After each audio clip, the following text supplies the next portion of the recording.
연결 시대 글로벌 HR을 관통하는 가장 정제된 화두들을 심도 깊게 전합니다. 캐럿 HR 캐스터 율리아 벨라입니다. 반갑습니다. 벨라님, 우리나라뿐만 아니라 세계적으로 기업들이 정말 많잖아요. 그중에서 영향력 있고 경쟁력 있는 기업들은 어떤 특징이 있을까요? 경쟁력 있는 기업이라면 단순히 돈만 버는 기업은 아닌 것 같아요.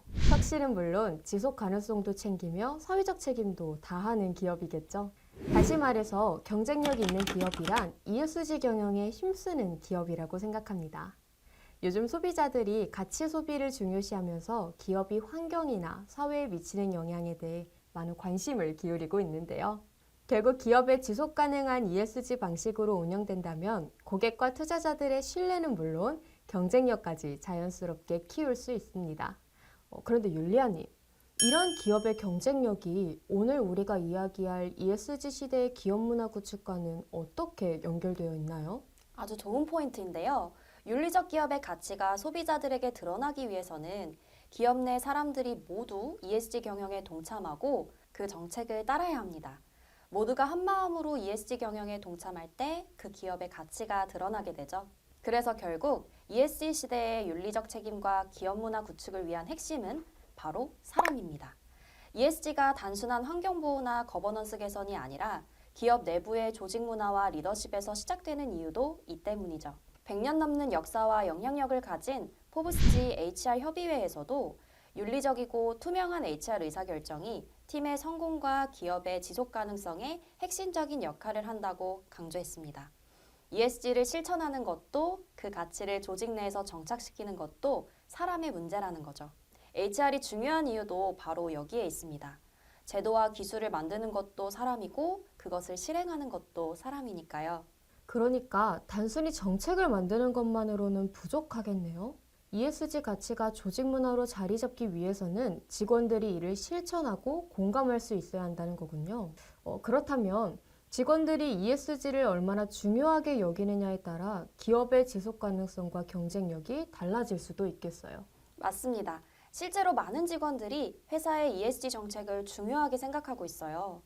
KPMG 연구에 따르면 영국에서는 18세에서 24세 연령대 직원 3명 중 1명이 ESG가 부족하다는 이유로 취업 제안을 거절했다고 하는데요. 직원들이 자신의 가치관과 맞지 않는 회사를 떠나는 경향이 점점 강해지고 있는 것을 잘 보여주는 사례입니다. 그리고 CNBC가 2023년에 진행한 조사에 따르면 미국 근로자의 51%가 회사의 환경적 행동이 자신의 가치와 맞지 않으면 퇴사를 고려한다고 응답했어요. 이런 흐름을 가치 기반 퇴사라고 하는데요. 특히 MZ세대에서는 회사가 ESG에 진지하게 노력할 때 더 큰 소속감을 느끼고 그런 기업에서 일하고 싶어 한다고 합니다. 결국 기업이 윤리적이고 지속 가능한 문화를 만들지 않으면 경쟁력 있는 인재를 유지하기도 어려워진다는 의미입니다. 그럼 기업들은 이런 흐름에 어떻게 대응하고 있을까요? ESG 가치를 조직 문화에 자연스럽게 녹여낸 사례가 있을까요? 실제로 많은 기업이 ESG 가치를 기업 문화로 정착시키기 위해 다양한 전략을 도입하고 있습니다. 예를 들어 세이지포스가 있는데요. 세이지포스는 직원 참여 중심 ESG 문화를 구축한 대표적인 기업입니다. 혹시 알고 계신가요? 그럼요. 세일즈폴스요. 거기는 직원 참여 중심의 ESG 문화를 만든다고 들었어요. 그 원원원 모델을 운영하고 있죠. 네, 맞습니다. 이익의 1%, 제품의 1%, 직원 근무 시간의 1%를 사회에 환원하는 모델입니다.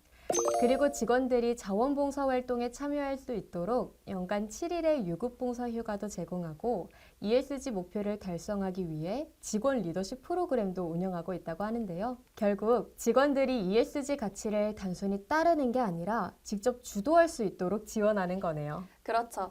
이렇게 하면 직원들이 회사의 사회적 책임 실천에 더 적극적으로 참여할 수 있고 소속감과 사명감도 높아지겠죠? 그러네요. ESG를 조직 문화에 자연스럽게 녹이는 좋은 사례 같아요. 혹시 다른 사례도 있나요? 네, 우리가 잘 알고 있는 브랜드인 파타고니아도 있습니다. 파타고니아는 무려 40년 전부터 전체 매출의 1%를 환경단체에 기부하는 지구세 제도를 운영하고 있는데요. 기후, 물, 토지, 음식, 오염, 야생 동식물 등 6가지 환경 이슈에 집중하면서 관련 사회단체를 후원하고 있습니다. 파타고니아 코리아 역시 1% for the Planet 프로그램을 통해 국내 환경운동연합, 여성환경연대, 녹색연합 등 23개 단체를 지원하고 있어요. 이처럼 많은 기업이 ESG를 단순한 경영 전략이 아니라 조직 문화의 핵심 요소로 삼고 있는데요. 국내 기업들도 ESG 가치를 정착시키기 위해 점점 더 적극적인 행보를 보이고 있습니다. 대표적인 사례 중 하나가 블랙야크의 투명 페트병 자원순환 프로젝트예요. 투명 페트병 자원순환 프로젝트요? 그게 뭐죠, 율리아님? 그냥 친환경 제품을 만드는 게 아니라 기업, 공공기관, 소비자가 함께하는 KRPT 자원순환 네트워크를 만든 거예요. 국내에서 수거한 폐페트병을 고품질 재활용 섬유로 가공한 뒤 이걸 다시 친환경 제품으로 재탄생시키는 거죠.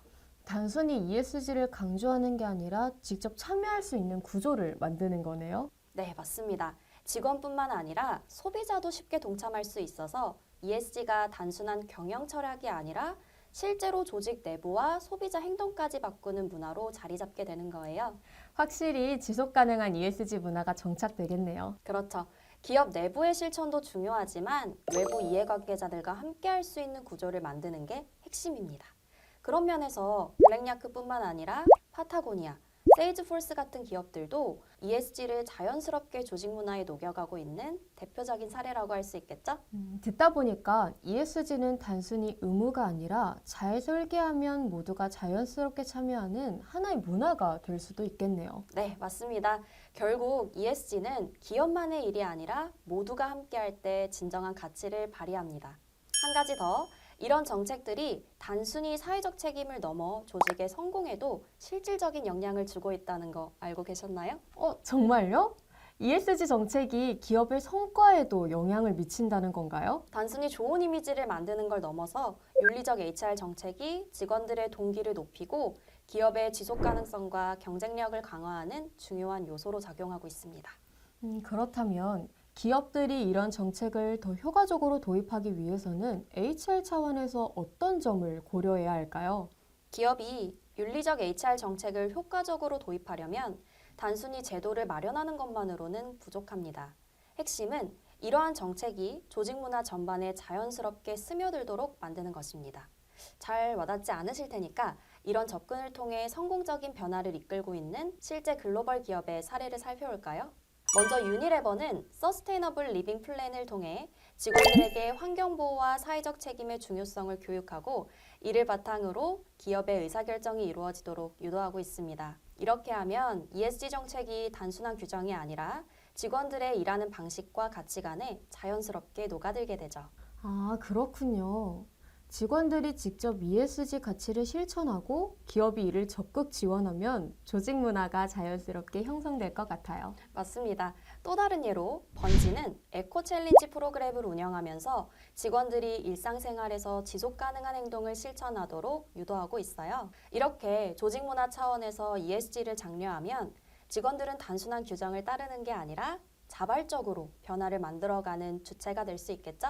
결국 기업이 ESG 정책을 효과적으로 도입하려면 조직 문화 자체가 ESG 가치를 뒷받침할 수 있도록 만들어져야 된다는 거군요. 그렇습니다. 오늘 우리가 이야기한 것처럼 기업의 윤리적 HR 정책은 단순한 규정을 넘어 조직 문화로 자리 잡을 때 가장 큰 힘을 발휘합니다. 직원들이 기업의 가치를 체감하고 직접 실천할 수 있도록 돕는 것이 HR의 중요한 역할이죠. 벨라님, 그러면 ESG를 임직원들이 일상생활에서 자연스럽게 실천할 수 있을 만한 팁들이 있을까요? ESG가 어렵거나 거창한 건 아닌 것 같아요. 직원들이 일상에서 자연스럽게 실천할 수 있는 작은 습관만으로도 ESG 문화를 만들 수 있다고 생각합니다. 예를 들면 어떤 게 있을까요? 몇 가지 예를 들어볼게요. 에코포인트 챌린지를 운영하는 거예요. 직원들이 일상에서 친환경적인 행동을 하면 포인트를 적립해주는 챌린지인 거죠. 예를 들어 다회용 용기를 사용해 점심 도시락을 싸오거나 카페에서 개인컵을 사용하면 포인트를 적립해주거나 또 퇴근할 때 모니터를 끄고 콘센트를 뽑으면 추가 포인트를 적립해주는 거예요. 이렇게 직원들이 작은 실천을 하면 ESG 포인트가 적립되면서 친환경적인 행동이 습관화될 수 있습니다. 포인트를 많이 모은 직원이나 팀에게는 작은 보상을 제공하면 참여율을 더 높일 수 있습니다.